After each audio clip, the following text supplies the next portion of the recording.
Dobry wieczór. Christos voskres, Christ is risen. Welcome everyone to the 17th in our series of Ivan Franko Holmes webinars. My name is Volodymyr, and I will be your host for this evening's webinar, The Love and Care We Give. First, a little housekeeping information. This webinar session is supposed to be 1 hour long. The speakers will speak for about 15 minutes each. Then we will open up to questions. You, our attending audience, will be on mute, so the presenters will not be able to hear you. However, any questions that you have should be posted in the Q&A section. You should see a little button at the bottom of your screen that says Q&A. Just open that, and you can type in your question. So that either pops up on the side or on your screen.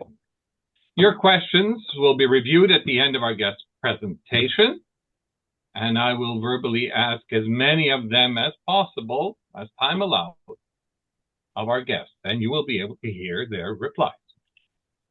Our speakers today, as you know, are Father Yaroslav Lazorik, who is the pastor of the Holy Door Mission Church in Mississauga, the Mission of the Mother of God, and Father Bogdan Svistun, who is Assistant Administrator of St. Demetrius the Great Martyr Church in Etobicoke.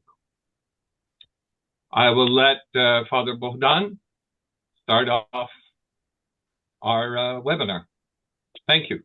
Thank you, Pane Volodymyr.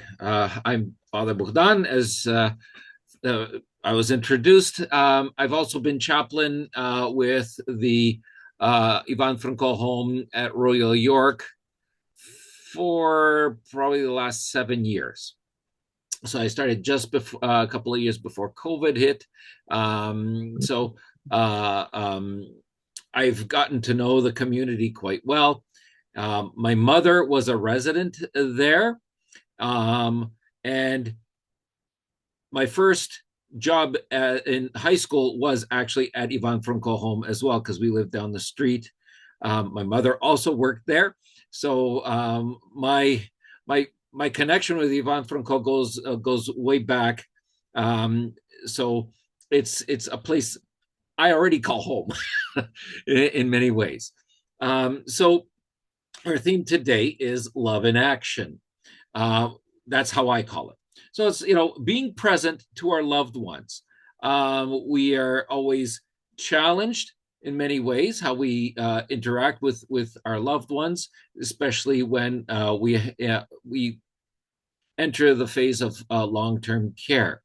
So I just want to share some of my my thoughts of how, from my own personal experiences with my mom and as a chaplain. So I'm going to just share a little short PowerPoint presentation that I put together for this evening. Bear with me for a moment. Here we go. Okay, so again, love in action, being present to our loved ones. So I've already introduced that a little bit.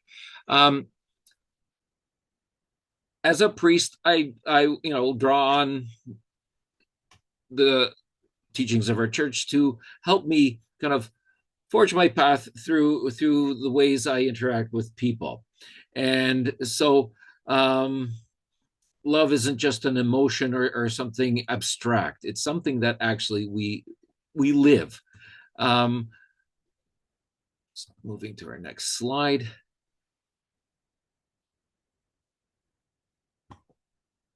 There we go. So here we have a quote from the Bible. Faith, hope, and love abide, and the greatest of these is love. Again, it's not an abstract concept. It's something that we live in, how we interact with people, especially those who are close to us, particularly our parents or someone in our family, our children, our relatives, friends, and even strangers that we encounter.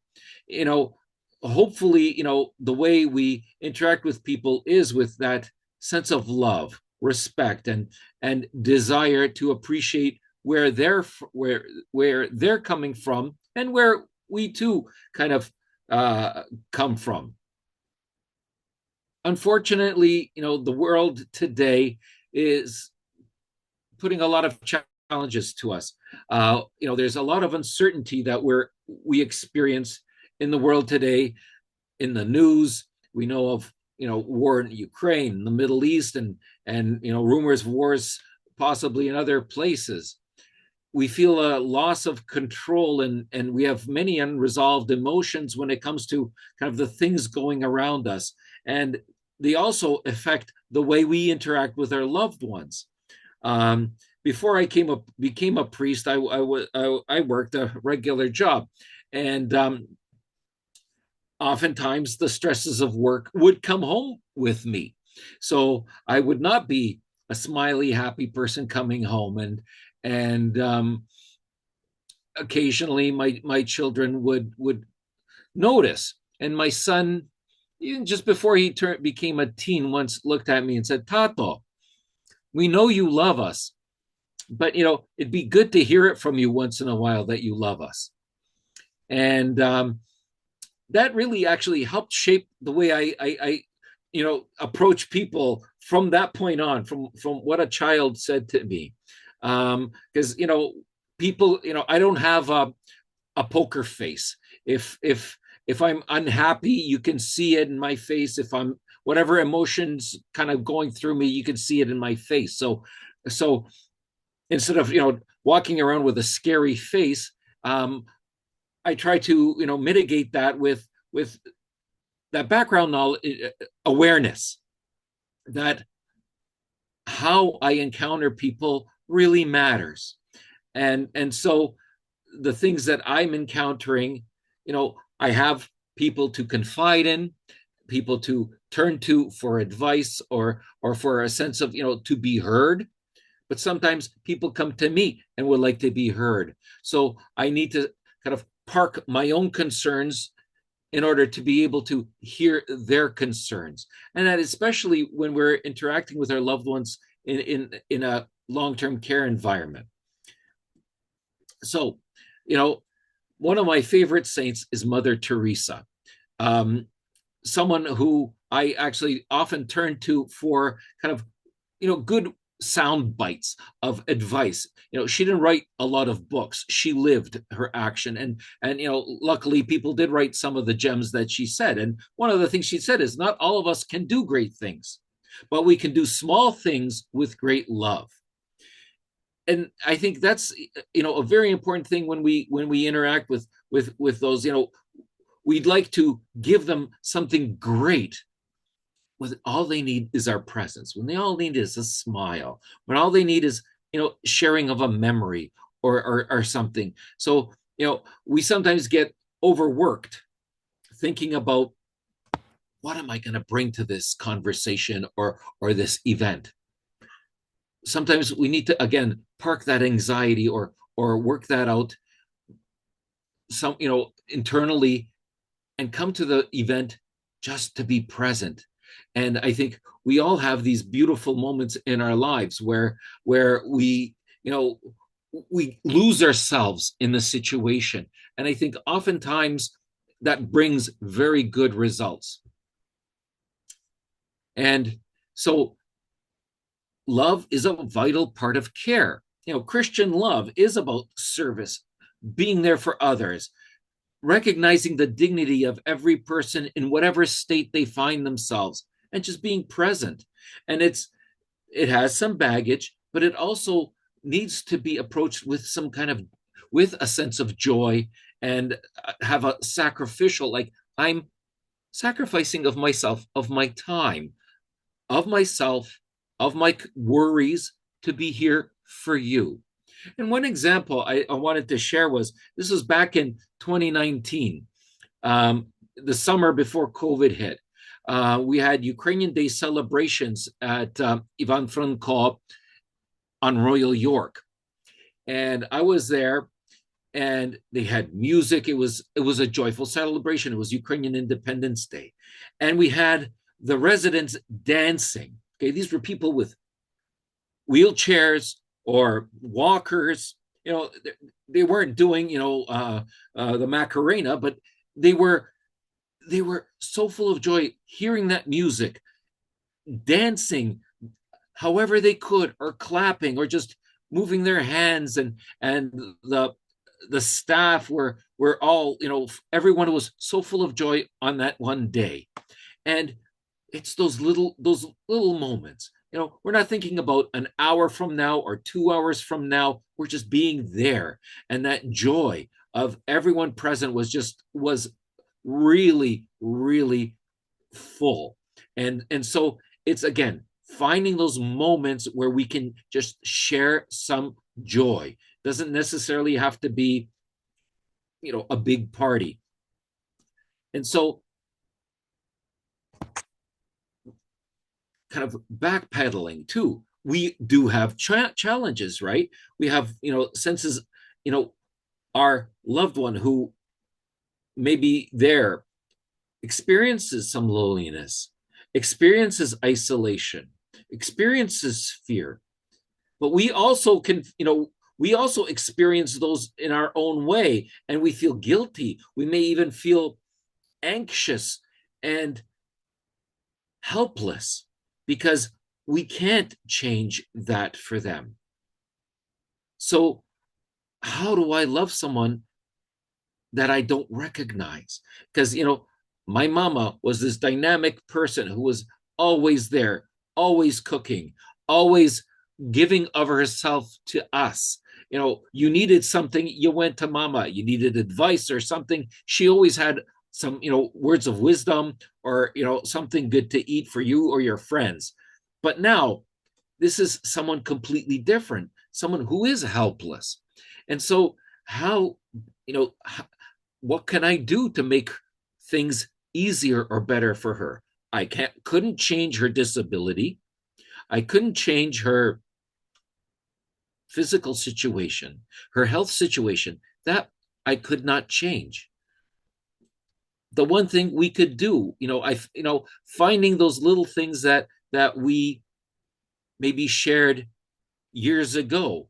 My mother taught me to pray the rosary. That was her favorite form of prayer. So she had the use of her one hand.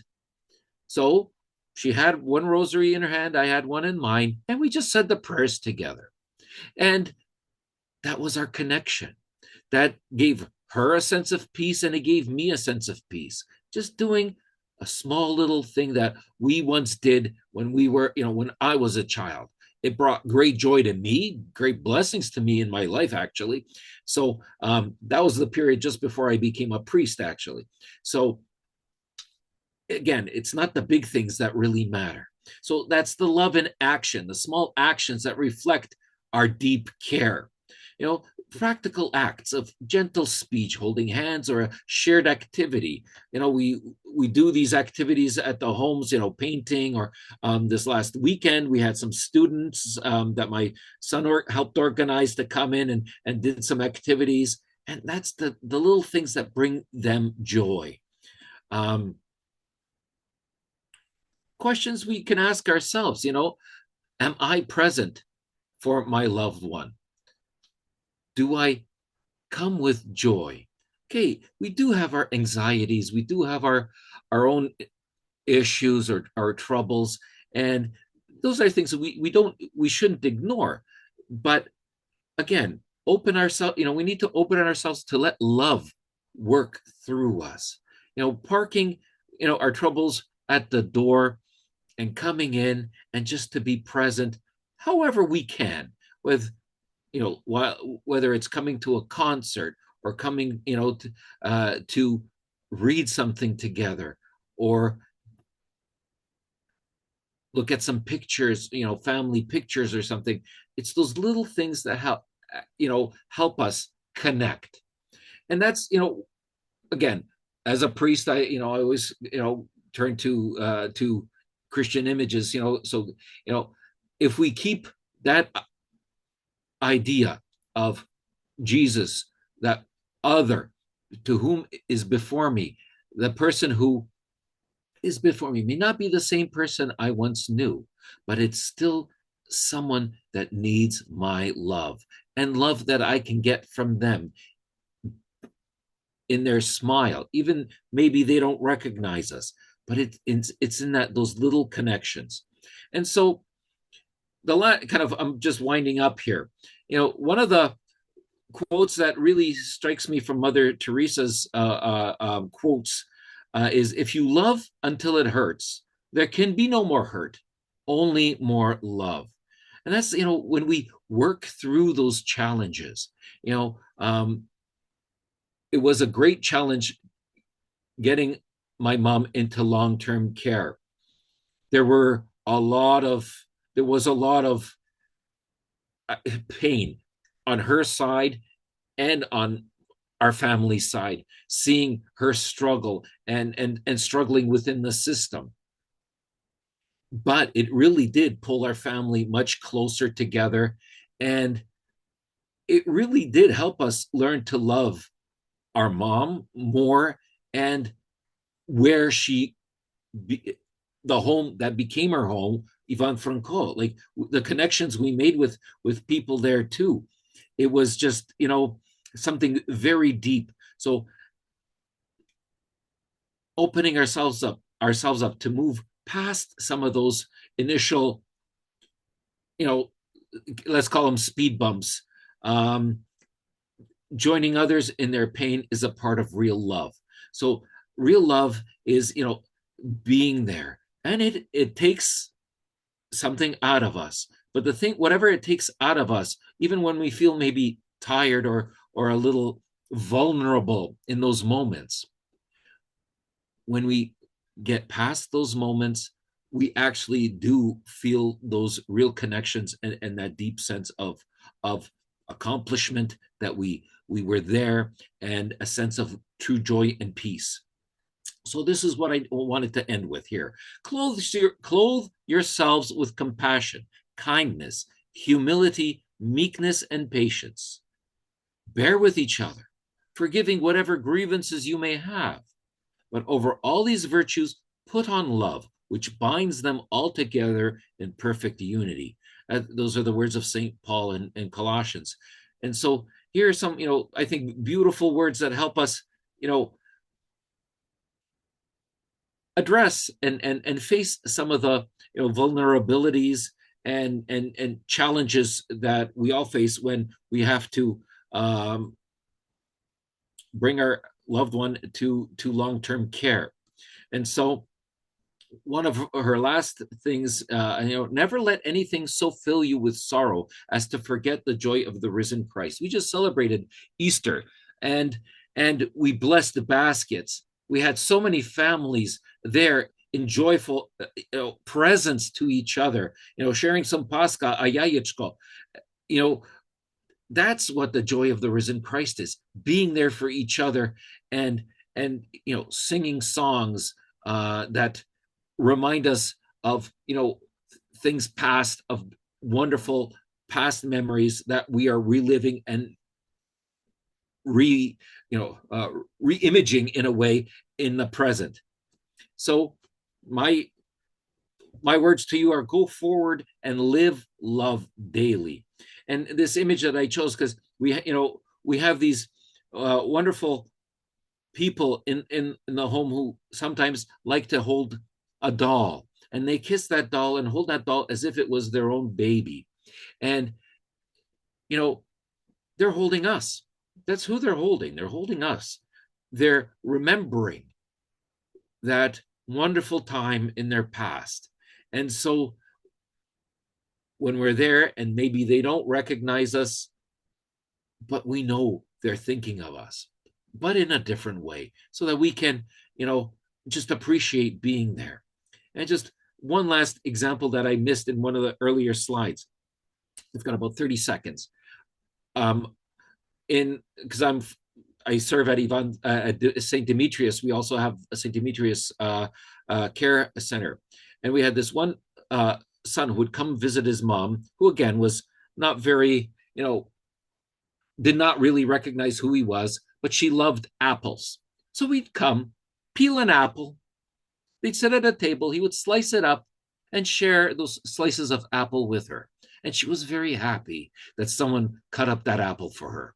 And so these beautiful little things that we can do for each other really bring that love into action and bring us joy. Thank you for your attention. I'll now pass it on to Father Lazoric. Щиро дякую, Отче. Some beautiful images, both verbal and on the screen. Отче Ярослав, прошу. Christos Voskres. Good evening, everyone.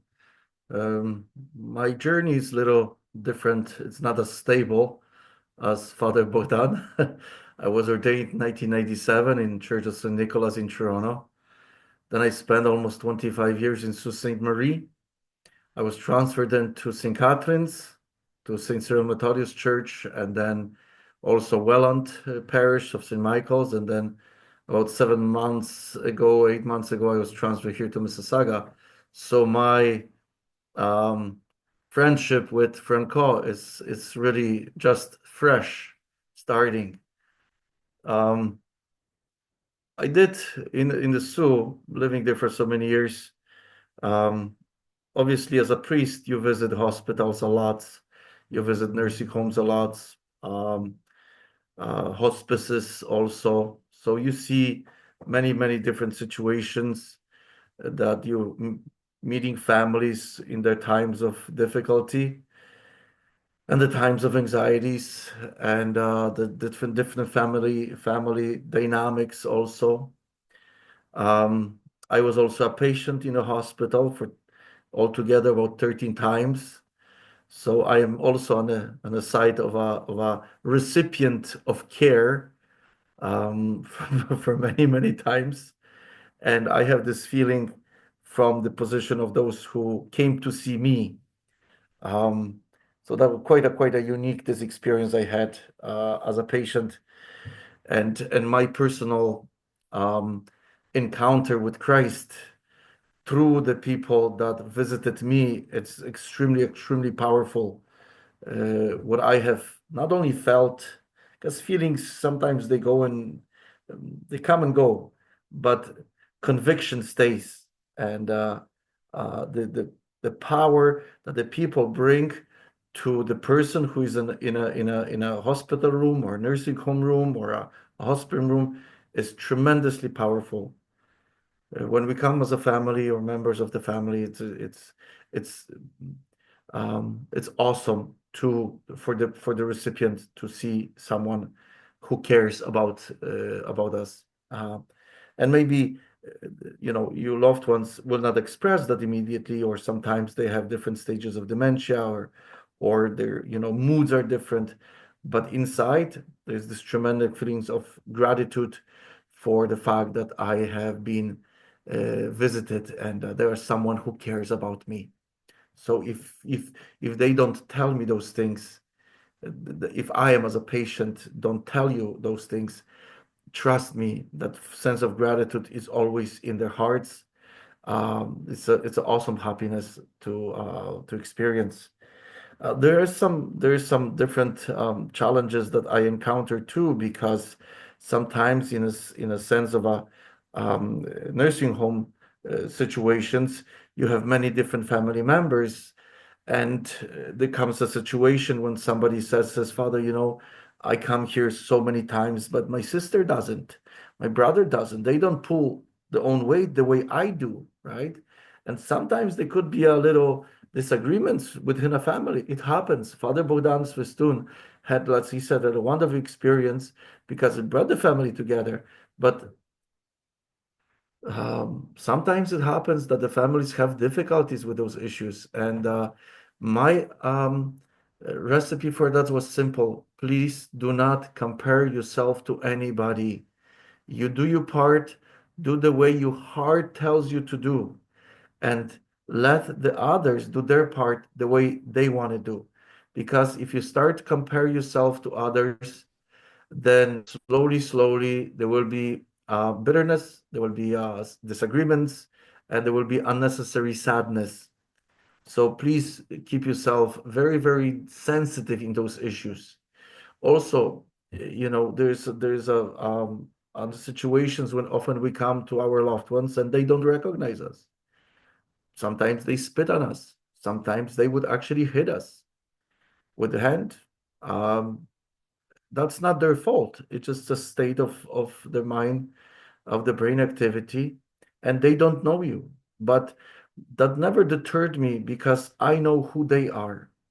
That's always the thing. I know who my mom is. I know who my dad is. The fact that they're in this state is not their fault, but I want to be there to give them my love, right? Because again, love is not a feeling. Love is a commitment. It's a decision, right? I want to keep my commitment to my loved one, and that commitment, I don't change this every 5 minutes, right? It's something that is stable, something that will last.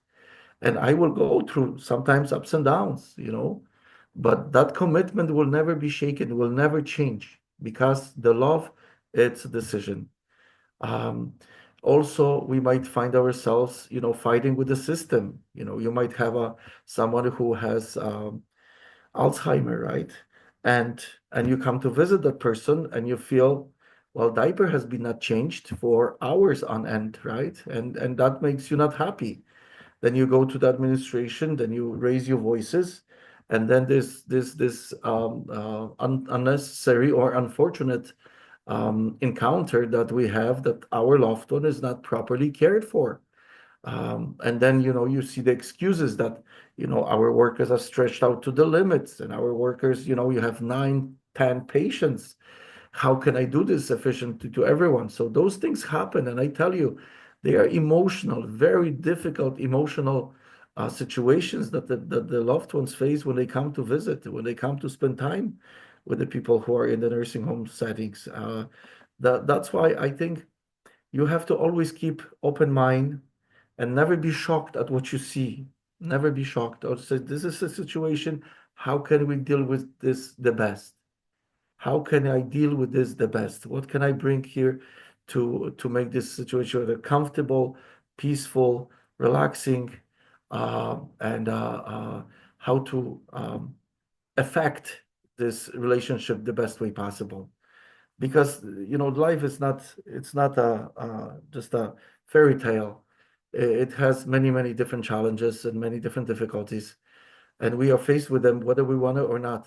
Sometimes the life brings a situation that you can plan something, but on the end you adjust to 80% of things you did not plan, and you have to adjust to that and make those decisions. And often it's very emotional. So it's almost impossible. Keep your emotions not too overwhelming because it will not help you. It will not help you.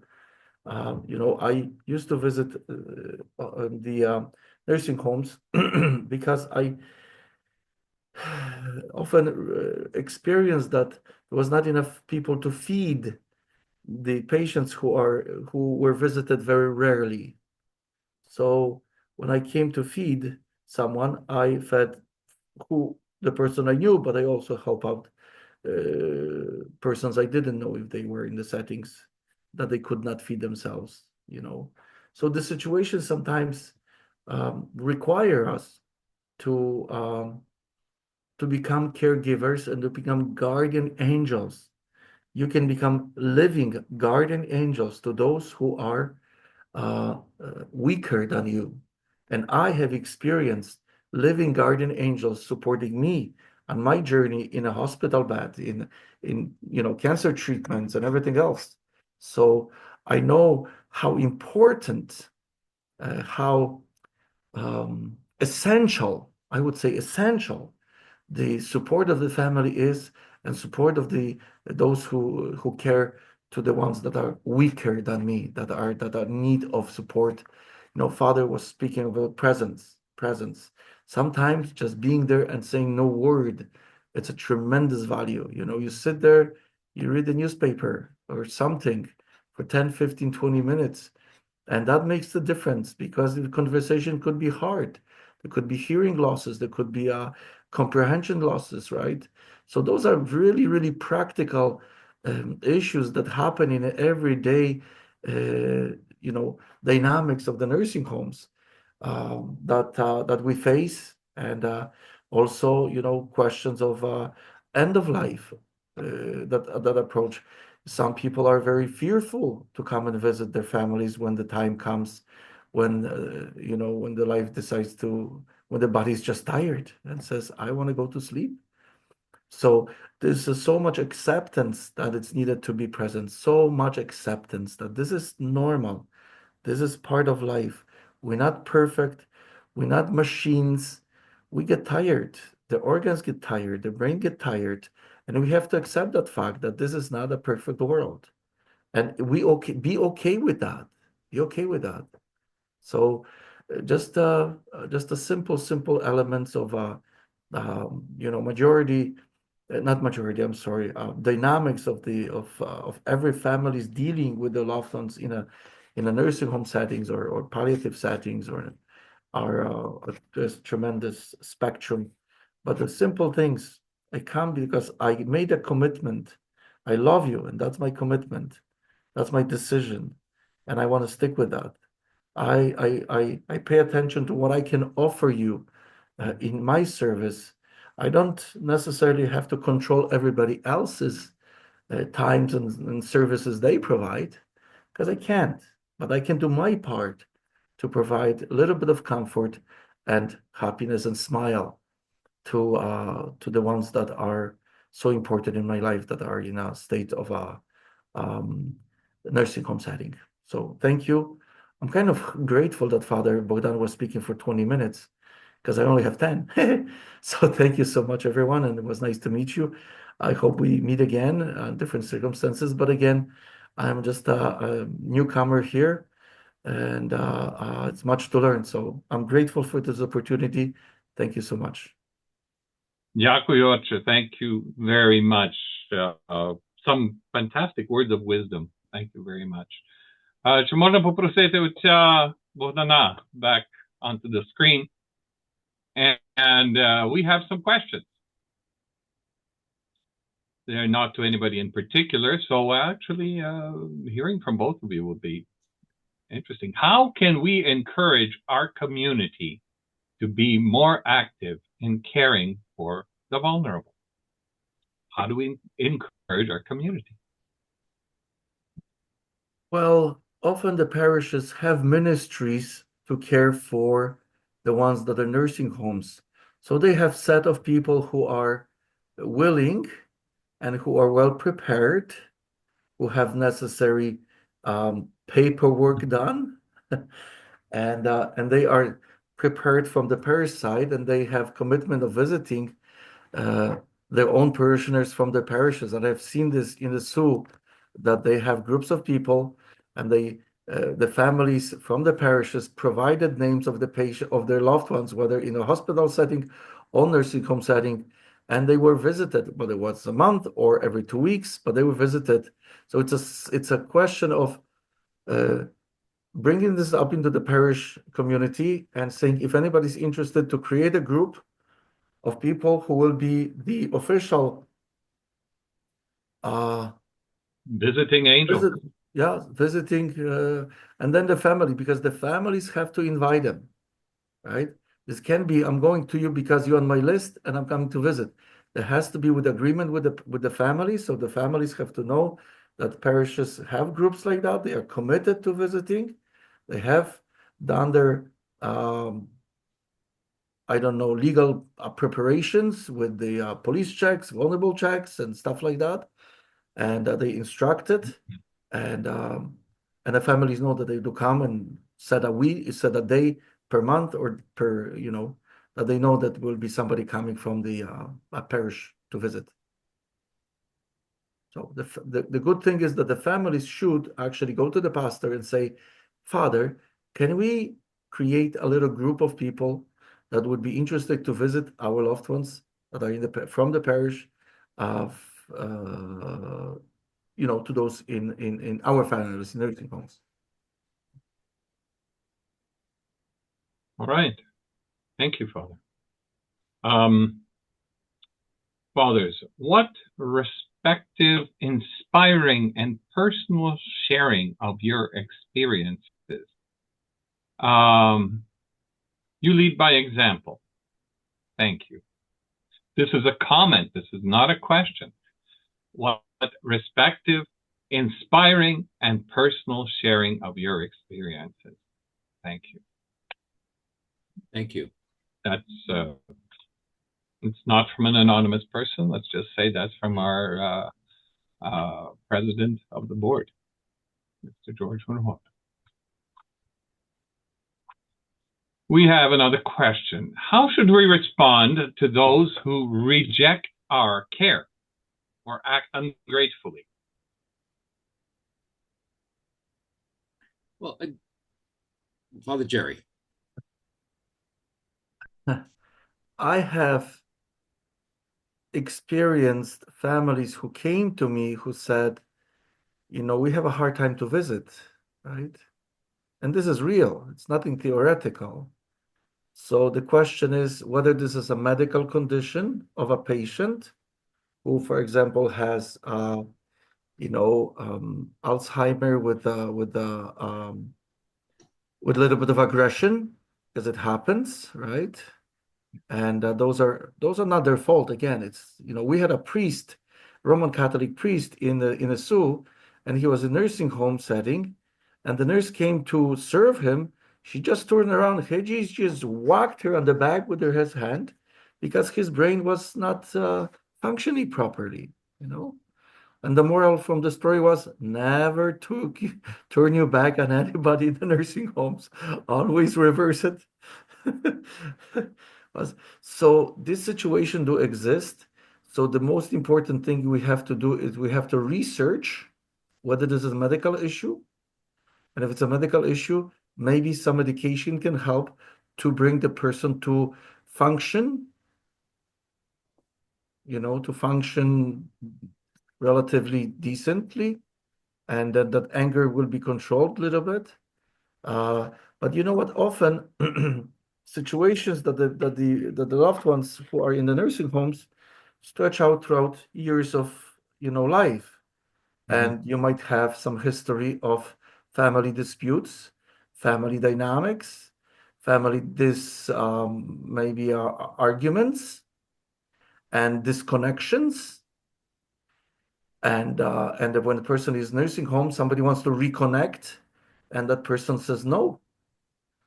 And that's hard. It's extremely hard. But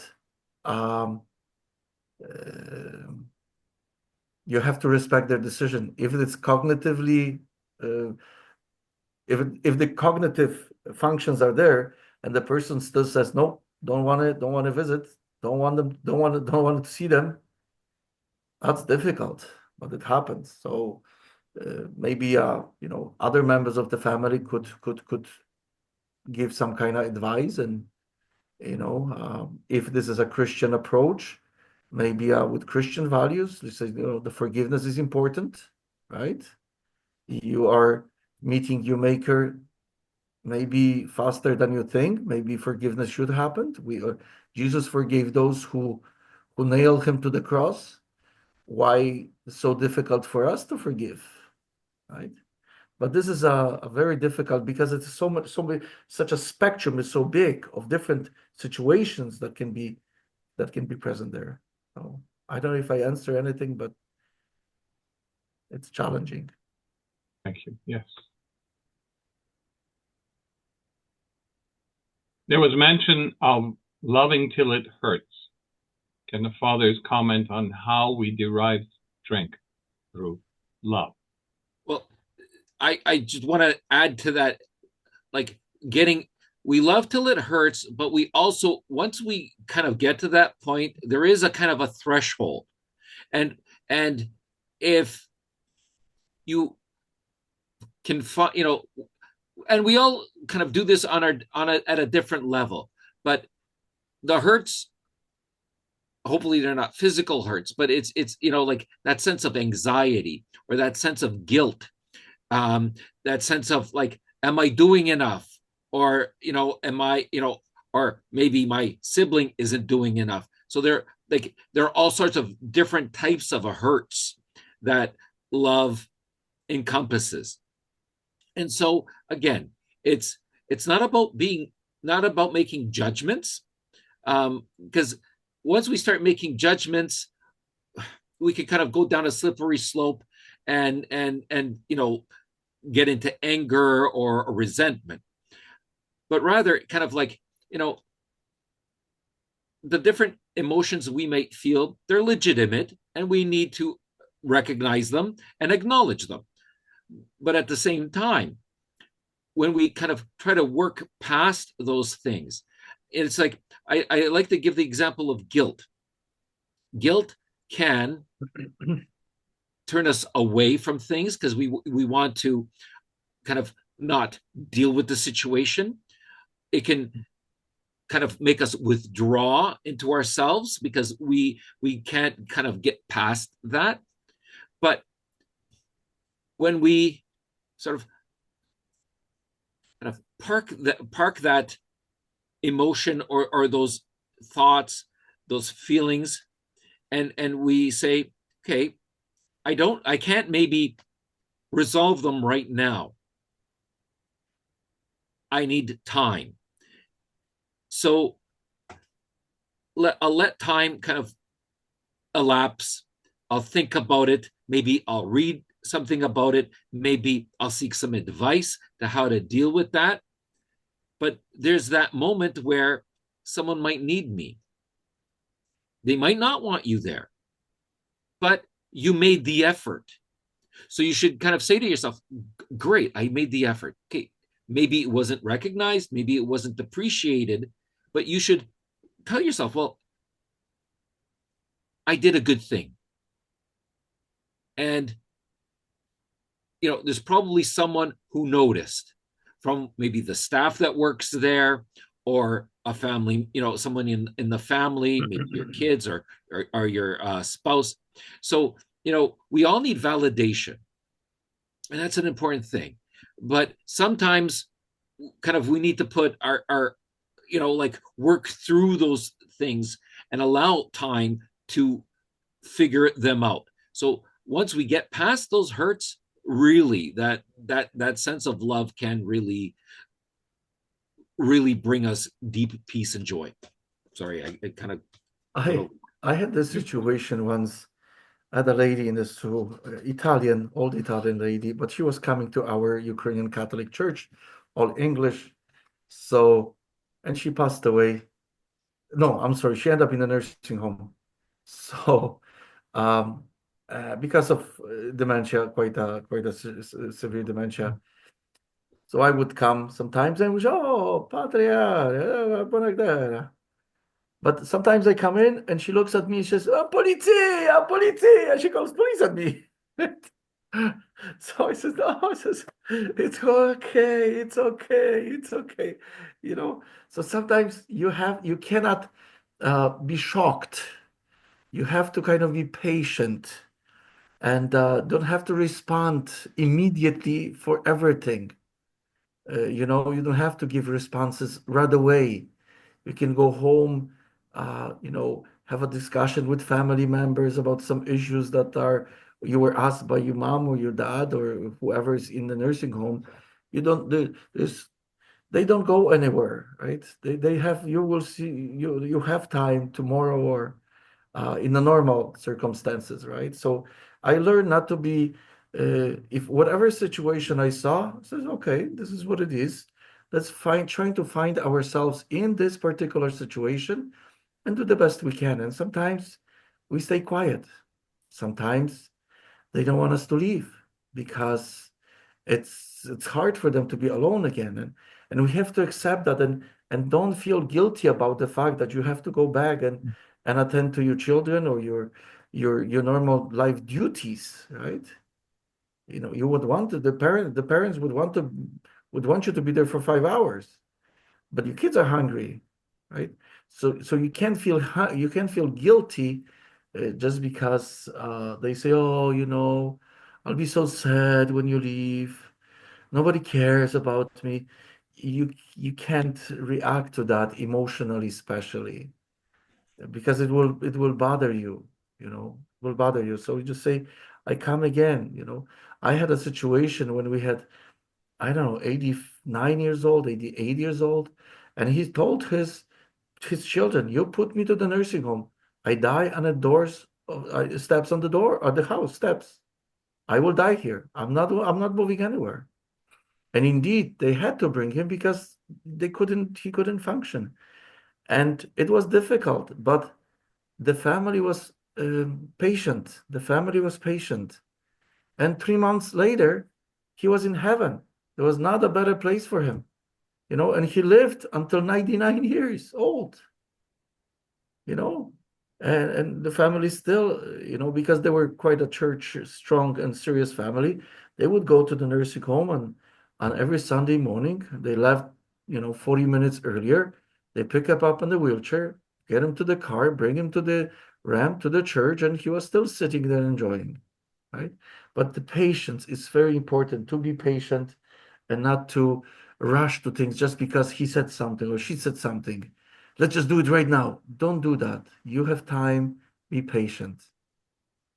I think you've actually almost answered this next question, Father. How can we reconcile our desire to help others with our limitation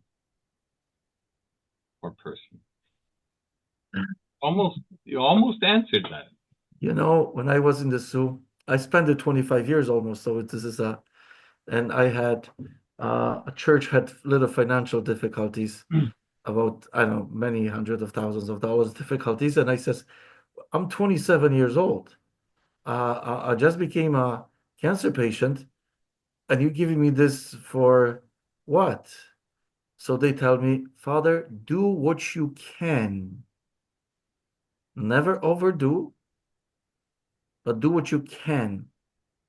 Because often we want to do, let's do something, let's do more, let's do more, let's do more, let's do more.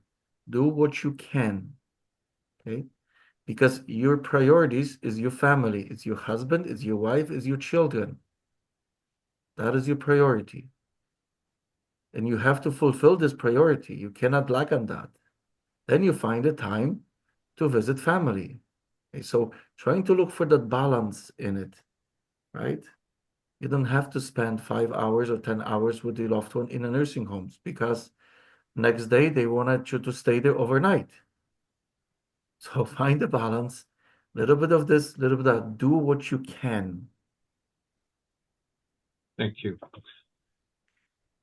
Interesting question. What does it mean to love someone unconditionally, especially when it's difficult?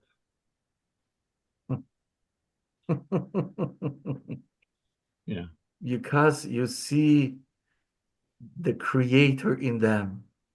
Every person becomes a temple of the Holy Spirit. So every cell in a human body is filled with Holy Spirit. When you look at that person from the Christian perspective, this is the image and likeness of God. He was created for holiness. Then unconditional love, it's something totally natural, normal, nothing extraordinary. Nothing extraordinary. It's simply the way I act and I think about this person. This person, it's every cell in your body is filled with the presence of God, and that's how you look at that person, right? Thank you, Father. And that person, like when I was in the hospital, I was after the second surgery, I woke up just after anesthesia. I woke up, I was like groggy, and there was like 7 people around my bed, right? And I'm like, holy mackerel. If I die right now, I'll be just fine, because I had such an incredible encounter, and it wasn't really a feeling. It was more like a conviction of inner peace and comfort and total lack of a fear, that I thought, if I die, I'll be okay. It doesn't bother me. You know why? Because somebody cares. That care is not because they have to. The care is because it's natural. It's natural. It's natural for us to care for those we love. It's nothing extraordinary. I have one more question. What role does prayer play in loving and caring for those in need? I don't know anything about that. Father Bhutan. Well, let me I actually had a really nice quote from Mother Teresa on that one. What is prayer? And prayer, let me just pull it up here for myself so I can get it right. Where